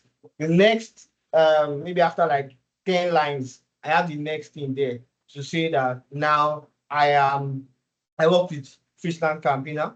I worked as HR services manager. These are the things 1, 2, 3, 4, 5, 7, 8, 9, 10 things that I did. I work with Zulu Africa as content designer. These are the things that's good. That's one is what you have in your CV. So it shows your roles, your accountabilities of the things that you've done. Yeah, you have it in your CV, and then every other thing follows your skills, both hard and soft skills, your volunteering experience, internship if you want to, depending on your years of experience, and what are those ones you see. Let me do us the honor. Let me just share with you what my CV looks like. Yeah. Let me just share my CV is just somewhere my I'll share my CV with you. I just want to use it as an example for you to see the difference between my CV, and then I will probably also share with you a cover letter just so that I can buttress this. I believe that if you practicalize it, you will see the difference. Now, this is what my CV looks like. Yeah. It shows my name, my I don't know if you guys can see. Please let me know if you can see it clearly. Can't see it clearly, sir. Not that Can clear. you see it clearly? Okay. I've Yes, yes. expanded it. Okay, Yes, we Clear can awesome. now. see it Now, now. so It's you can clear see, now. yeah. All right, thanks. So you see my name, you see my address, my location, my phone number and email. Let me quickly take that away. So now you see my education, my career summary rather, my education, my skills, expertise, award and recognition, and what have you. Now look at my work history. Yeah, you see all of those things. Managed end to end of this and that, drove this, did that, did all of this, and then come back to my former organization where I worked for so many years. I had different roles within the organization. I had all of the responsibilities and some of the things that I did. Now, you see, that same organization, I worked as this and that, and all of those things. Now, if I now give you a sample of a cover letter, which I'll just quickly do you one. I don't know if I have one on let me just because I don't want to show someone else's sample letter. I'm very sorry. I can show something that has to do with mine, but I can't show something that has to do with someone else. So I'll just show you something from Google. And I hope that you see it. Now, I just wanted to make this as factual as possible for John. Now, if you look at this, John, and I'm sure that you can see my screen is coming up. I'm trying to just open a random cover letter on what's it called on Google for you. If you can still see, please just let me know. Can you still see it? Can you see it? Yes, I Yes. can see. Not that Yes, sir. clear. Yes, sir, but not Awesome. Yeah, so I'm trying to expand it. I'm trying to expand it. So can you see? Can you see it? Yes, sir. Uh-huh. Yes, Yes, I So I you can. can can. see. So for this one, this is where you say, I'm excited to apply for so and so and so. Now you're applying into a particular role. We are saying that I believe that my experience working as this, in your CV, you cannot write all of this. You can't write in your CV. What you are showing is the things that you have done, the roles that you have done. The cover letter is just an opportunity for you to express yourself, just to say that I have done this, and now in my role as this I did so and so. I have seen an average of 18% improvement in their test scores. You might not be able to cover all of these things in your CV. So that's why some organizations don't request for a cover letter. They just want to get a sense of who you are, some things that you've done, and the values or the things that you can bring, because that's what you be sure. And then this is also an opportunity for you to tell the company that you love what they do. You've always wanted to work with them, and you feel like this is an opportunity. Like this person said, I'm particularly drawn to your company because I admire how you support youth and help them, just to cajole them. It's always a one pager. Pretty simple, like a letter to the organization that you have applied to. So, John, I hope that I try to simplify it. I try to give you real life experience so that you understand just quickly the difference between both. I don't know if I answered your question clearly. Yeah, very well. You have. It's clear now. Thank you very much. I'm grateful. Thank you very much, John. Thank you. Thank So, thank you.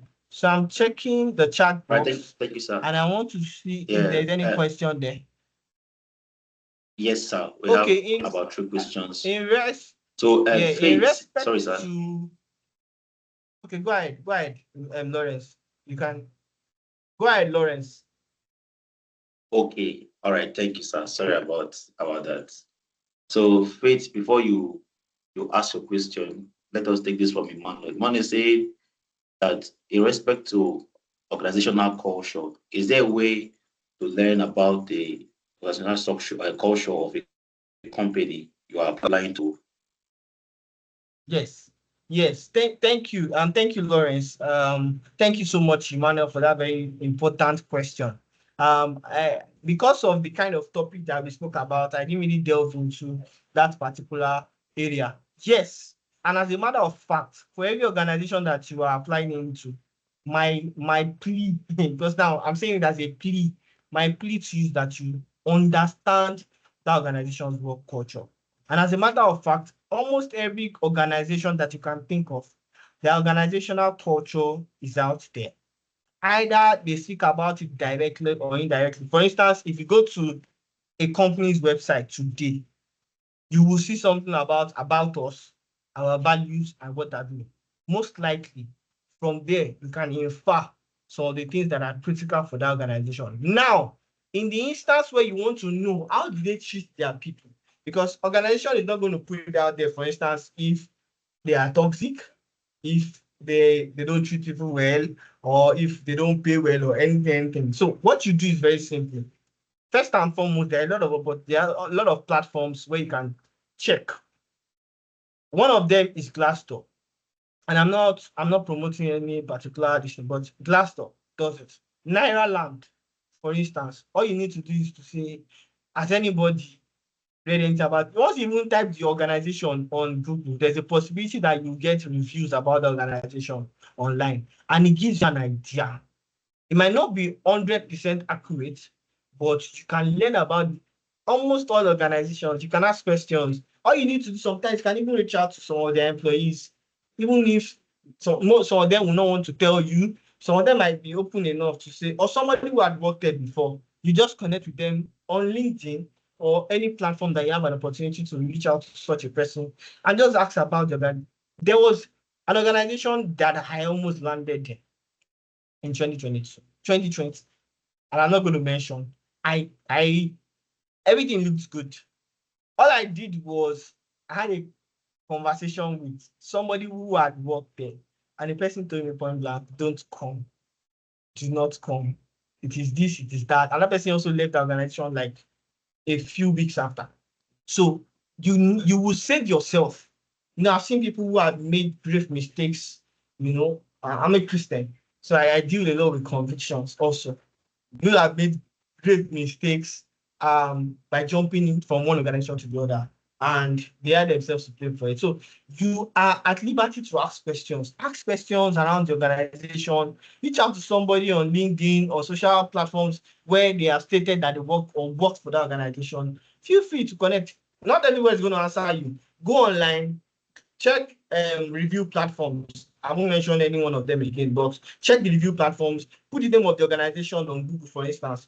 Different things about the organization will pop up, and then from there you can tell. So there are ways you can learn about the organization of the company you're applying to, and they are numerous. So I hope that I answered Emmanuel clearly. I just wanted to be sure. You can just type yes in the platform. So Lawrence, we can go ahead to the next question.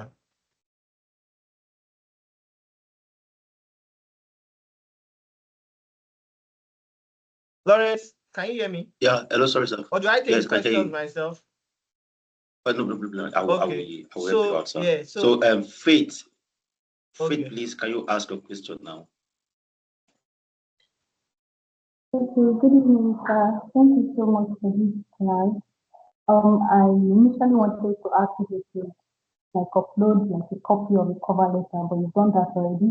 But then my question is, in the case where the job you're applying for don't have any work experience regarding that particular job, what do we do? Because you already told us that we need when we are updating our CV, if we have a job, we should update it in respect to like in relation to the job we're applying for. So in the case where we don't have like any experiences, for example, I want to apply for probably a financial, maybe like a bank job or something like that, and I don't have any experience regarding that. What do we do?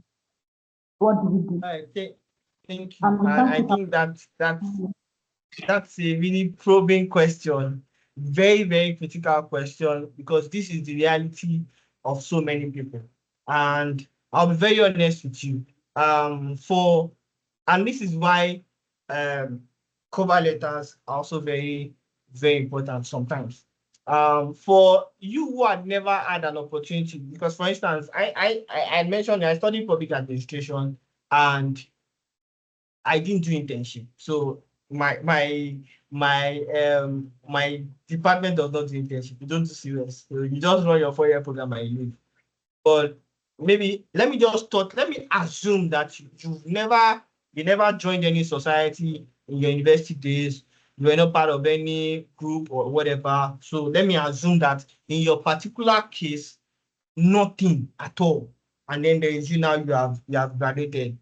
But there is also something, because I suspect that you will have served, which I think is also an experience. Now, let's just assume that in your case also you have not served because probably I don't know, one way or the other, you didn't serve or you just had an exception letter and you are now in this world where you need to apply for jobs.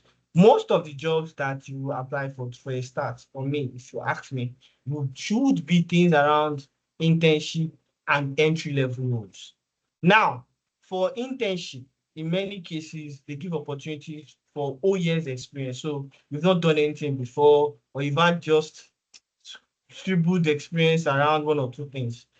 You should also try as much as possible to, because you need to start from somewhere. Yeah.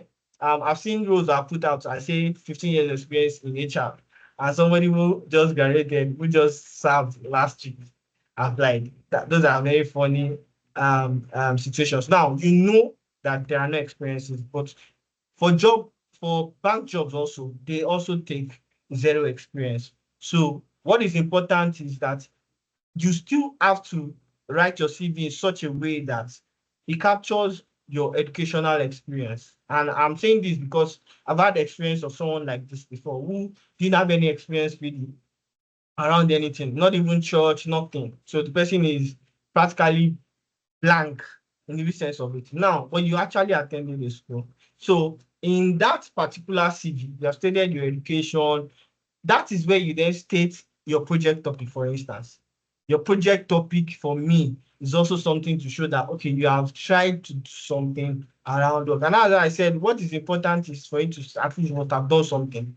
So you have your project topic and then, talk about a few things that you have encountered. That's why you can even attach your cover letter to your CV because in your case, there are no experiences, but these are the values that I have as a person. These are the things that I can bring to table. I can assure you that I'm also open to learning. I'm ready to take up responsibilities.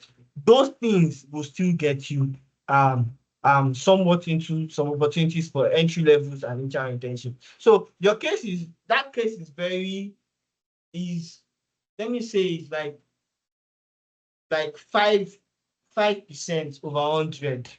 So for people in that case, what you need to do is to still write your CV, include that you have done research work, because that's what your project work was all about. Now, also, if you have served, I think that experience will be sufficient at that time for entry level. Also tailor your applications to entry level and internship roles, because you have to start from somewhere. Somehow you must have something that somebody sees as value. And then if you know that you haven't done so much to that extent, then attach a cover letter to say that I am open to learning. I have the capacity to do 1, 2, 3, 4, and 5 things. I believe that if I also get this experience, it will also help me. Somehow you just need to go all out to get yourself into that space. So I don't know if that was the best response that Faith was looking for, but to the best of my knowledge, that's the best way I can actually respond to that question. Thank you very much, sir. Before Abba, you ask a question, let's take this from, because our time is already running up. So let's take this from Womiya Bala. She said, I've seen some CVs having hobbies included in it. Does it mean it is an irrelevant information? And will the CV be more professional without it?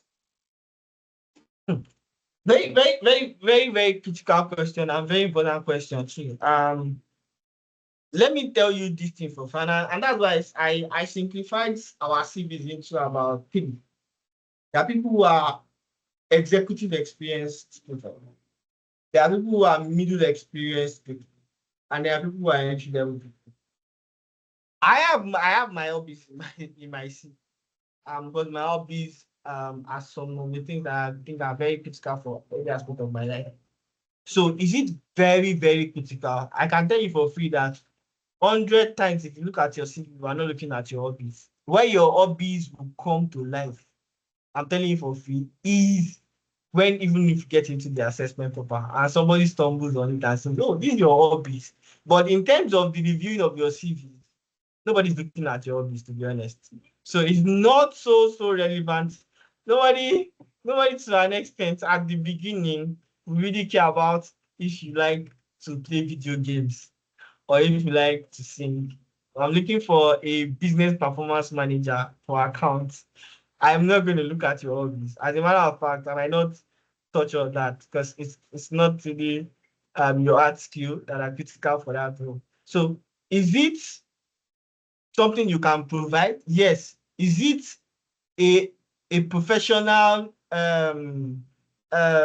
information, very relevant? I don't think so. But please, Balashinyo, if you remember the thing that I started with, I said there are so many things that we look out in CVs. Different recruiters, different people, different things that they really bother about. But I'm trying to put a structure for you, and that structure, hobbies is not there. You don't understand? Because for me, in my last 10 years, I am not certain that I've ever bothered about somebody's hobbies. Because it's not relevant for multinationals in the real sense of it. And I'm saying this with all sense of caution, because for some, maybe it might be. But if I look at your CV today, if you send me your CV today, I will never have a relationship or connection with your hobby at that point in time. If we get into the interview, we ask questions that are burden on the role, and then we then ask, oh, so what do you do? What are those things that you find interesting? Then your hobbies come to play. So is it irrelevant? Victor, for Victor, it is irrelevant. You can have it there, but it's not something that I'll be bothered about. So your CV is more professional if it caters for the things that are put in the structure, those things that are speaks to the job and the person fits. Yeah.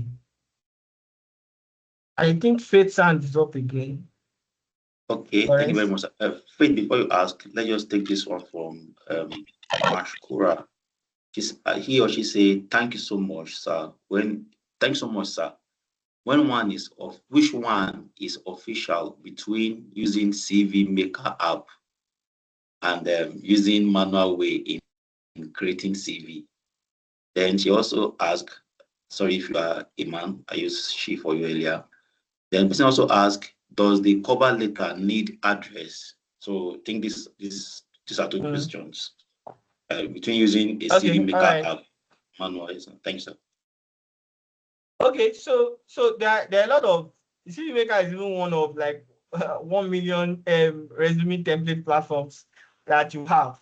But one of the things I try to say is that yes, you can use the CV maker, but ensure that the content of the CV is actually yours. So I'm not saying that today you need to put up a new Microsoft, because to be honest, life is simpler today. So why I did my CV myself, because even the sign you saw in my CV is just my name. It's actually my name. It's just VA Victor Adedotun. So it's just the sign of my name. So, but in terms of so I practically made my own CV, and that's it, because I've always used that same template. But CV makers are good, but ensure that the content of that CV is actually yours. They're not AI generated. So a CV maker is just like a guide. It's like a PowerPoint presentation. If I put up a PowerPoint presentation slide for you now, you can see about 10 different templates already created by PowerPoint. That's the same thing that CV Maker is. But what is important is that the contents are yours. So CV Maker, resume templates, and that's why I am more pissed when I receive some CVs that looks like what I cannot even explain. So you have these platforms whereby you can just go, copy, write your own whatever, your experience, everything, write it inside it. And the CV maker generates your CV for you, but the content is yours. So if you want to use the CV maker, it's fine. If you want to write your CV and develop it yourself, it's actually fine. So none of it is of necessity. I just like that when I send my CV, when people see the author, they can see my name as the author of my CV. So you see some people see and the author is not the person. So it shows that that person collected somebody's CV and then used it and it's not out of place. It's not a problem, really, but you see that I'm the author of my own CV. So it's also just something that you might just want to have as, okay, I'm the author of my CV. So, but CV makers are fine. So far, the content is yours. They are just templates. They're like, it's just templates. The same way AI, CV AI platforms help you to build up something, and then you just put your phone number. After all, it's not as if the CV maker will put phone number for you. It's your phone number, so you still embed it in it. The cover letter does not necessarily need an address. Most times it's just a one page address, application for this, and because you don't forget that your address is also in your CV. And I know now there's been questions around address in a CV, because some people are also scared. Because if people track them with their address, so you can have your address to say so please Lagos. When there's a need for the recruiter, maybe you progress and they want to give you an employment agreement, you can ask it for the address. Maybe when they send you onboarding form, because for security reasons today, people have started taking out their address from their CVs. But me, I know that my CV is not a public document. It's not as if I'm applying to organizations. The only reason I'll have my address is if at the end of the day, somehow, someday, I need to send it somewhere and it's limited. But so that's why I can have it on mine. But if your CV, if you're actively applying, you can also take caution and not be too specific to say number 31, so and so block. So you can just have specifics. To just say for instance, Bode Thomas, comma, Sule, Lagos. Everybody that takes that CV knows that you're based in Lagos. So if there's a need for us to know specifically where you actually stay, it would have been that you have progressed to a stage where we are considering giving you offer. So you can also be conscious around your address and letting him out like that. Okay, Thank you Lawrence. so much, sir. Yes, I'm with you. Thank you very much. Adams, okay. Adams is asking the difference between, okay, Faith, you will ask once I am done with Adam's question. Sorry, I saw that you dropped your hand. So after Adams, you ask this Faith. So Adam is asking that what's the difference between student CV and job CV? Okay, yeah, definitely. So if you stay a student CV, I'm suspecting that the person is applying for academia or something, so applying to university or something. Am I correct? Adams, would that be the case? Yes, sir.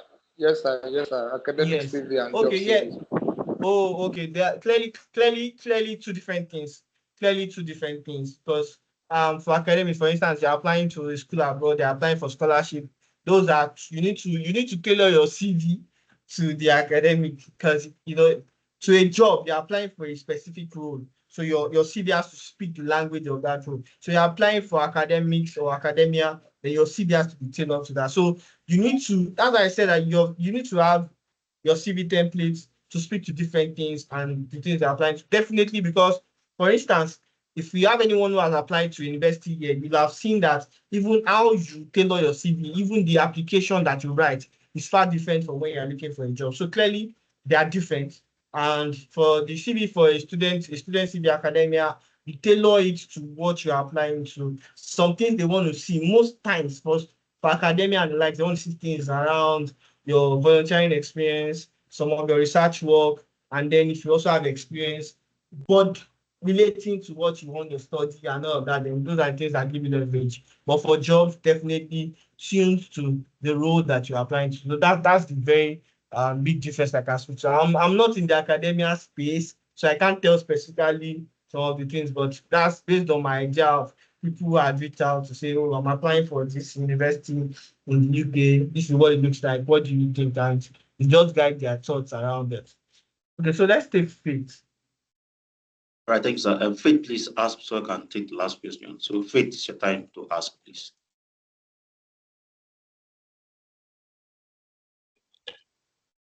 All right, sir, thank you.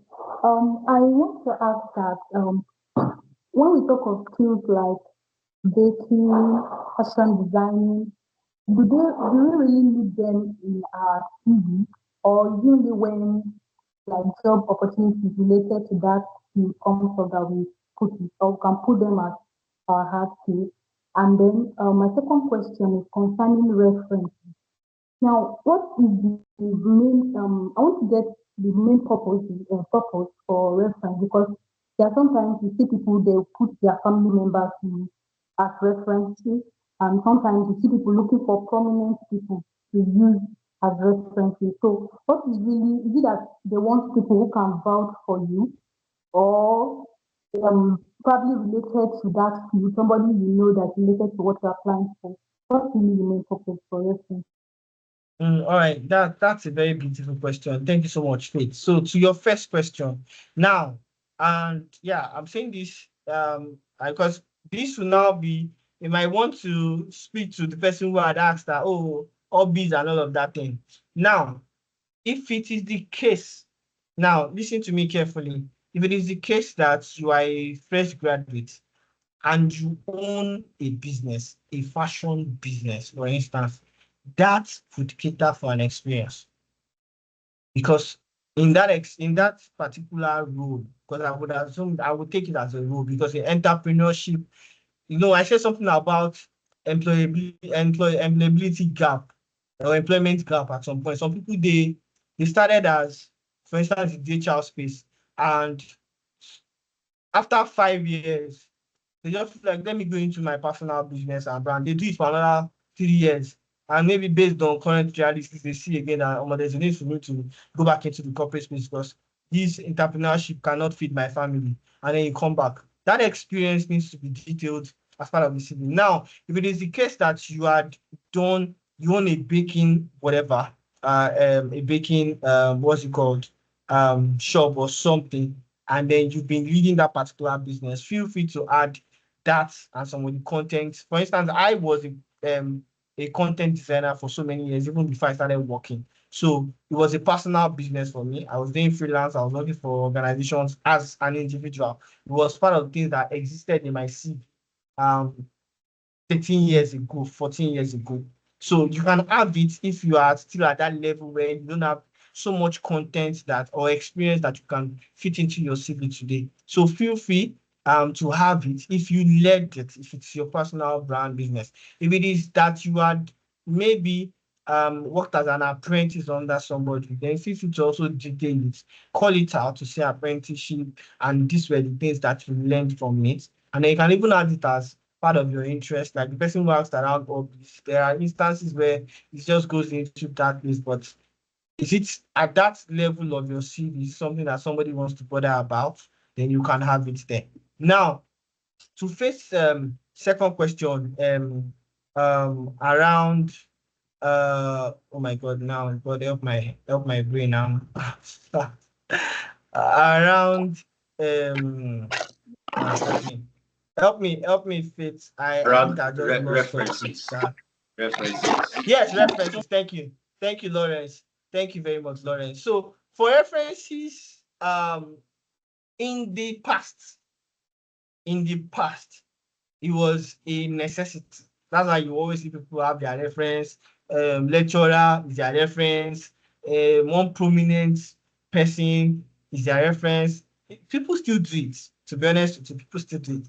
So like me, what you find is available upon request. But the reason most people used to put it back then was that organizations used to use it to vet people.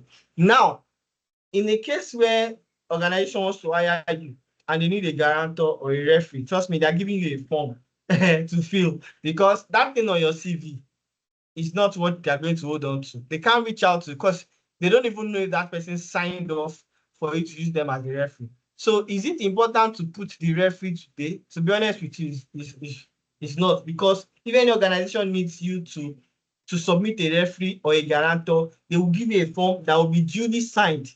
They will add their picture, they will add their signature, they will add their ID card to it. So the question then is, why do we put referees?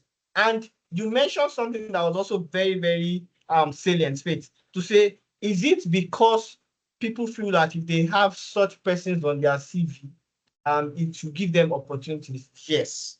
And I'm not going to take away that fact also, but it's a rare case. So what you see happen is that for some people, when they see that your reference, which is at the bottom of your CV, if they stumble on it, they might just see somebody who they had worked with, or someone that they know so much, and they might just find interest in getting to meet with you, just so that they can ask questions. For instance, oh, I see that your referee is so person. I'm like, oh, he's my former boss. Oh, I worked with him also.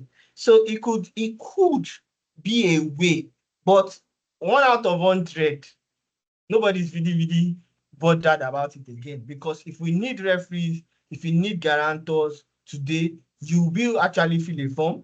Your guarantor will sign, your referee will sign without their pictures, add their ID card, state where they are working, what they do, and all of that. So the reality is, it's not so necessary so much. And I mentioned it, you can put up available upon request, or you just put it there. If you put anybody's name and their phone number, most likely nobody in many cases reaching out if they don't think that they want to give you an offer. If they want to give you an offer, then it gets to the point where they ask you to actually get that person to fill some forms or sign some particular documents. In many instances, they might just double check with that referee if the person knows you, but it's a rare case. So for me, if you ask me, not necessarily a necessity, but at the same time, I'm saying that it will be a way. Thank you very much. Thank you very much, So sir. I see Abba's message. I can just respond to that, right? Okay, I don't know if you can just spare us some minutes. Let's settle that for now, please, sir. Okay, that's fine. All right, thank you. Then Abba is asking that how do you know if an organization or company you are applying to require a cover letter or not? Okay, I think that's pretty much straightforward. Abba, if they need it, most likely they will ask for it. Personally, when I put out vacancies or advertisement, I don't request for cover letters. I don't request for it. So if they need it, they ask for it. So most organizations will say, upload your CV and your cover letter. There are some jobs where you just stumble on it somewhere. If you feel the need to add it to it, nobody's going to even query you for adding it. But in many instances, they will ask for it. So you will know from some organizations, if the organization is also silent about it and they have not specifically said only CV, because for most organizations that have applicant tracking system, there's no place you even upload the cover letter, because the only thing you'll be able to upload is your CV. So you can't even upload your credentials or anything. You only upload your CV, except you now add it as part of your CV. It's already embedded inside your PDF or Word document. But if it's a separate document, you only have one slot to upload this. So in many cases, if they actually want the cover letter, they will ask for it. If they are silent about it and what they've given you is an email address, feel free to add it to it. Nobody's going to hold you to it. If they don't read it, it's fine. If they just focus on your CV, that's also fine. So, but what I'm saying is most organizations that require your cover letter as part of your CV will state it. Where they are silent and is an email, because if it's a tracking system, in many instances, they will either put the cover letter and the CV space. If they don't put the cover letter, it means that they only want to see your CV. And then, because the most likely the applicant tracking system will just see your CV and either progress you or reject you. So it's a two-way street. They ask for it, you submit it. If they don't ask for it and it's an email, feel free to upload it and send to them. All right, thank you so much, sir. And lastly, Lekam, okay, said he or she really appreciate you for the knowledge and the insight you have been blessing us with. Of course, we are grateful, sir, once again. So the question is, if someone has different skills that are not complementing, like an engineer who is also a digital marketer, so what would be your advice? Is it to create individual CV for each CV, for each skills, or create just one CV that entails all the skills? Okay, so if I get Lakon's question, if someone has different skills that are not complementing each other, e.g., an engineer who is also a digital marketer, what would be your advice? Is it to create individual CV? So, Lekon, what I would say is this year, it's not out of place to have, if for instance, you are an engineer today, but you currently work as a digital marketer, yeah, you study mechanical engineering, you were working as an engineer, or you have never worked as an engineer. So because you somehow couldn't land the role as an engineer, and somehow you're able to land the role of a digital marketer. So the question is, you have the skills of engineering, but you have not actually had a proper experience as an engineer. But this is how I'm going to guide you. Yes, it depends also on the role that they're applying for. If it's just your generic CV, feel free to add that today you are a digital marketer. However, under your skills, feel free to also include that you have so and so skills in engineering. Because to be honest with you, I think in some instances, the opportunities that abound, particularly if you're a job seeker that is actively seeking, then you actually always have reasons to send your CVs to different places. Just keeping an open mind to say, if engineering comes, fine. If digital marketing comes, fine. So feel free to, if you have had any engineering experience, then feel free to call out a specific company and the role that you did as an engineer and have it under that your most recent role. Because at the end of the day, it was your experience. Though what you have tailored, that's why I said, that's why I'm calling out the fact that this is different. Guys, so that you don't misquote me. This is different from when you have applied into a particular role, or you are applying into a particular role. That's when you tailor your CV to speak to that role. In the instance that it's a generic CV and you are pushing it, you're just sending it to different persons, different places, then feel free to detail both your digital marketing experience and your engineering experience. Because in that case, you are very, very open-minded to the opportunities that come. I hope Lekon understood what I've tried to say, because it's different from I am applying for the role of HR manager. I have HR experience. I'm tailoring my CV to that, even though I have done 1, 2, 3, and 4 other roles and I've captured it there. But the one that I am showcasing the most is my role as an HR person. But in this case, it's a generic CV that is going to different quarters, and I'm just open-minded to say, if digital marketing comes, fine. If engineering comes, fine. In that case, feel free to document your role as a digital marketing expert and also as an engineer with the skills that you have as an engineer, so that if that will be the consideration, you will have seen the skills that you have and then they will have it as part of. So, but in this case, it's generic. I hope that is very, very clear. Thank you very much, Mr. Victor. Lekon has replied. He said, yes, sir, we understood. So thank you so much, Lekon, for the feedback. And sir, before we close, this is just a question from this end. As a student, of course, you have told us this night that while volunteering and internships can also help boost our CV. So as a student, how do I walk up to an organization to, request for a position to volunteer with them. So what should I write? I don't know if you can help us do justice Okay, that yeah. because most of it.